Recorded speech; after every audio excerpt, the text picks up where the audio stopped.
Olá, alunos do segundo ano, aqui é Ricardo, professor de Geografia.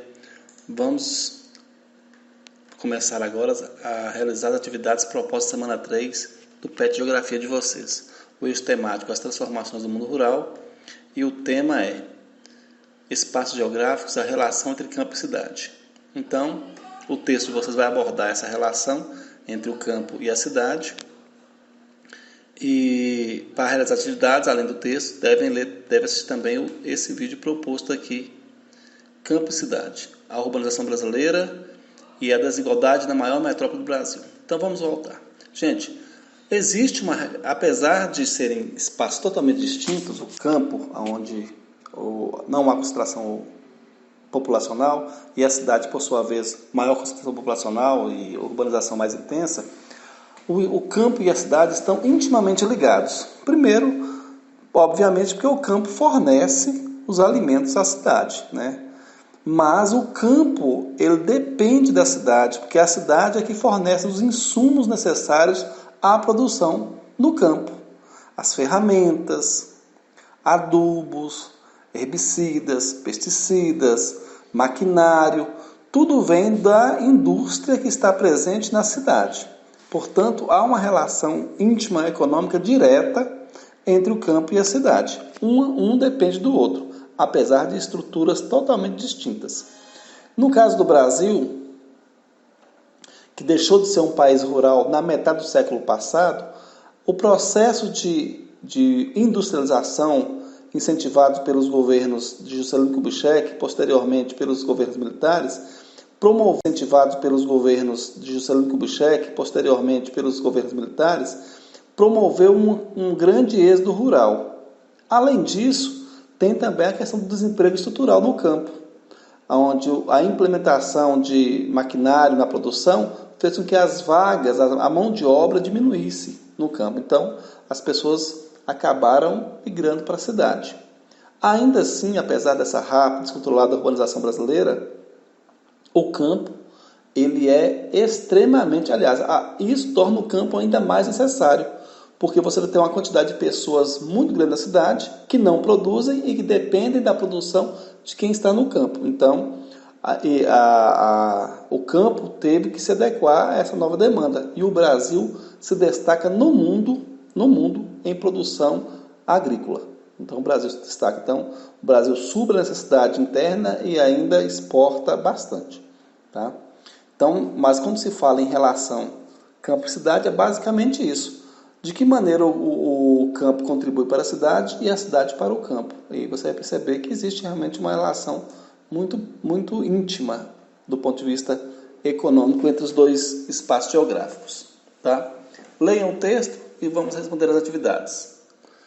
Número 1. Caracteriza o espaço rural e o espaço urbano, destacando sua organização espacial, bem como as principais atividades econômicas envolvidas em cada um dos espaços. Bom, essa questão aqui é de sexto ano, é dizer como que é o campo, como que é a cidade, o que se produz, qual tipo de trabalho tem no campo, o tipo de trabalho tem na cidade.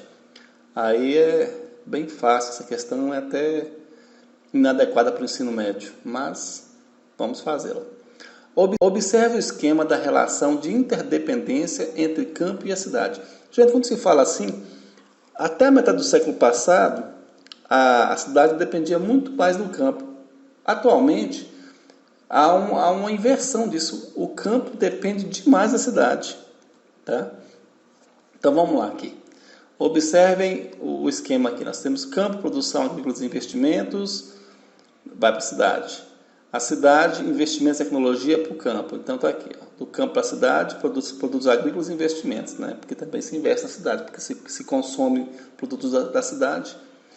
Da cidade, manda para o campo produtos industrializados e serviços. O campo manda para a cidade população. A cidade manda para o campo investimento e tecnologia. Então, tem uma relação bem interessante aqui de campo e cidade. Explique como e por que ocorrem as trocas feitas entre campo e a cidade. Eu não tenho que responder essa questão não, viu? Popular essa questão. Que pergunta imbecil. Por quê? 3. Leia a notícia e responda. Fechamento da usina em Ibiá, Minas Gerais, deixa 450 trabalhadores desempregados. cerca de 450 trabalhadores de Biá e Araxá, no Alto Paranaíba, ficaram desempregados com a suspensão das atividades da usina Planalto Agroindustrial, que produziam álcool hidratado. A usina declarou falência e dispensou os trabalhadores que já estavam com os salários atrasados. Quais são as principais consequências socioeconômicas do problema apresentado na notícia? Não diz respeito apenas ao meio rural, não, mas também ao meio rural. Porque a agroindústria aqui, ela acaba fazendo com que a mão de obra permaneça no campo. Acabou esse serviço, certamente vai haver uma migração para a cidade, um êxodo para a cidade. Então, é uma das consequências, tá? É por essa linha para responder essa questão aí. Analisa a tirinha, Mafalda aqui. É o aviso que contém transgênicos, filho, mas talvez vejamos menos desse nas embalagens. O Congresso quer tirar os produtos transgênicos? Não, quer tirar o aviso. O que são organismos transgênicos? Por que são cultivados em larga escala em alguns países do mundo? Bom, gente, o organismo transgênico é um organismo que teve alteração genética na sua origem. Tá? Muito comum aqui nessa região é o milho transgênico. Mas essa transgenia muitas vezes é associada a grandes corporações que produzem herbicidas. Alguns transgênicos eles resistem a um tipo de herbicida, certo? Se você aplicar outro herbicida, vai matar a planta. Então, você mata todas as plantas, só essa planta que vai sobreviver com esse tipo de herbicida. Então, é uma maneira de você acabar prendendo a um tipo de produto que é feito por outra corporação. E outra coisa, não se tem ainda estudos sólidos falando se o alimento transgênico provoca algum malefício aos seres que consomem, tanto animal quanto humano. Até então, o transgênico é apenas uma mutação genética. Se vai trazer algum efeito, a gente não se sabe ainda, mas por via das dúvidas, alguns países não permitem o consumo de alimentos transgênicos. É tão danado que tem lavouras que você produz, eu vi em milho, você produz 4, 5 ruas de milho transgênico e coloca uma de milho normal. Os insetos só consomem aquele normal, eles não consomem o transgênico. É interessante essa situação. Mas a transgenia, ela propicia uma alta produtividade, certo? Tanto porque facilita manuseio, a produtividade do alimento, da semente transgênica, ela é maior que a da normal. Então tem alguns benefícios. Os malefícios ainda estão em estudo ainda. Como a presença de transgênicos pode ser identificada por nós em um produto?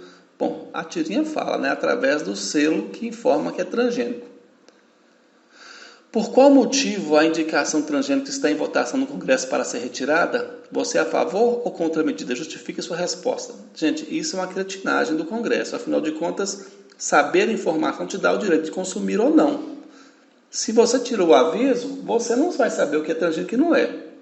Então, é uma medida que tem a ver com a bancada ruralista do Congresso, que pressiona para que possam usar o transgênico, aumentar a produtividade e não haver nenhum tipo de restrição de consumo pela população. O que é, eticamente ou moralmente, uma atitude totalmente equivocada do Congresso. Mas o Congresso, quando se fala em ética e moral, não é um exemplo a ser dado, né? Infelizmente. Então, gente, olha só. As atividades são apenas essas aqui. A 2 não precisa fazer, porque explique por que ocorrem trocas entre campo e cidade. Porque um depende do outro, que coisa imbecil. Então não precisa fazer a número 2, façam só a 1, 3. Qualquer dúvida me acionem no WhatsApp. Até a próxima semana. Abraço a todos.